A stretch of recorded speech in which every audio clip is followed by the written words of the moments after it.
कथा आहे सद्गुरू श्री ब्रह्म चैतन्य गोंदवलेकर महाराज यांचे शिष्य श्री अनंत शास्त्री यांची.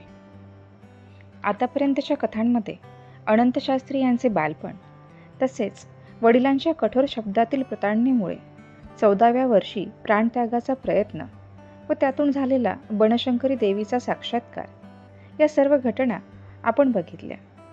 अनंत आता अनंताचा अनंत शास्त्री झाला होता. श्रीमद भागवतावर प्रवचन सांगण्यात सुरुवात केली त्यावेळी अनंताचे वय 22 वर्ष होते. अनंत शास्त्री यांचे प्रवचन गदग, बेडगेरी, व्यंकटापूर, स्वरटूर, बेलधडी तसेच त्यांचे मूळ गाव जालिहाळ येथे सुरू झाले.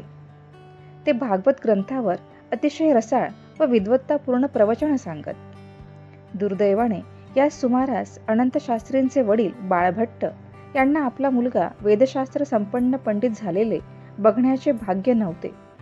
ते 2 वर्षापूर्वीच निधन पावले. अनंत शास्त्रींना लहानपणापासूनच श्री मारुती या देवताबद्दल विशेष भक्ती होती. तर भक्तीपर पुराण सांगताना भक्त प्रल्हाद हा त्यांचा आवडता विषय. अनंत शास्त्री यांच्या कुटुंबाला म्हणजेच मातोश्री व बंधू यांना आपला अनंत शास्त्री होऊन आला आहे याचा अतिशय आनंद झाला. ते अनंताच्या भावी आयुष्याच्या संसाराची स्वप्ने रंगवू लागले. शेवटी सामान्य ते सामान्यच.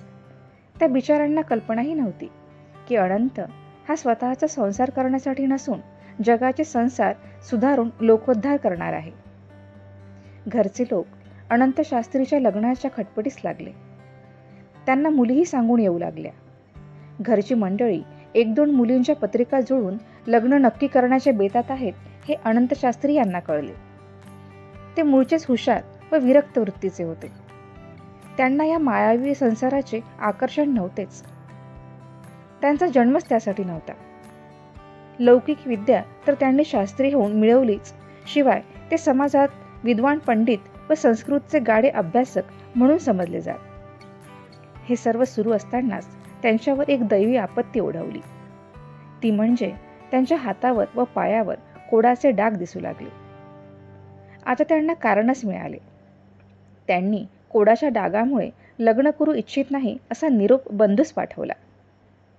त्यांच्यासारख्या विरक्त व्यक्तीला देहाची नश्वरता कळून आली होती. मनुष्य जीवनाचे मूळ ध्येय काय या विचाराने अनंत शास्त्री पुरते झपाटले गेले. त्यांनी विजनवासात उग्र तप आचरण्याचा निर्णय घेतला. त्यांनी कपट डोंगरावर एका गुहेत कडक उपासना सुरू केली. 3 वर्षाच्या कडक उपासनेमुळे ते अत्यंत तेजस्वी दिसू लागले. त्यांची उपासना फळाला आली. त्यांना एका तेजस्वी ब्राह्मणाने दर्शन देऊन व्यंकटपतीची सेवा कर म्हणजे तुझे मनोरथ पूर्ण होतील असा आदेश दिला. अनंत शास्त्री यांनी त्यांची आज्ञा प्रमाण मानून व्यंकटपुराकडे आपला मोर्चा वळवला. व्यंकटपूरला आल्यावर अनंत शास्त्रींनी प्रथम व्यंकटपतीचे दर्शन घेतले व स्वतःसाठी जवळच निवारा उभा केला व पुन्हा तेथे आपली कडक उपासना सुरू केली. अत्यंत खडतर उपासनेनंतर एके दिवशी त्यांना निद्राधीन अवस्थेत व्यंकटपतींनी दर्शन देऊन वर मागण्यास सांगितले. तेव्हा अनंत शास्त्रींनी व्यंकटपतीजवळ श्रेष्ठ अशा परमपदाची प्राप्ती मागितली. तेव्हा भगवंताने तुला अशा परमपदाची प्राप्ती केवळ सद्गुरूच करून देऊ शकतो, तेव्हा तू उत्तरेकडे त्याचा शोध घे म्हणजे तुला सापडेल असा वर दिला. सद्गुरू कसे असेल याच्या खाणाखुणा सांगून तुला सद्गुरू भेटीनंतर परमपदाची प्राप्ती होईल असा आशीर्वाद दिला. अनंत शास्त्री यांचा पुढचा प्रवास म्हणजे सद्गुरूंचा शोध. पुढील कथा पुढील भागामध्ये. शोध संत कथांचा, शोध दृश्याकडून अदृश्याचा.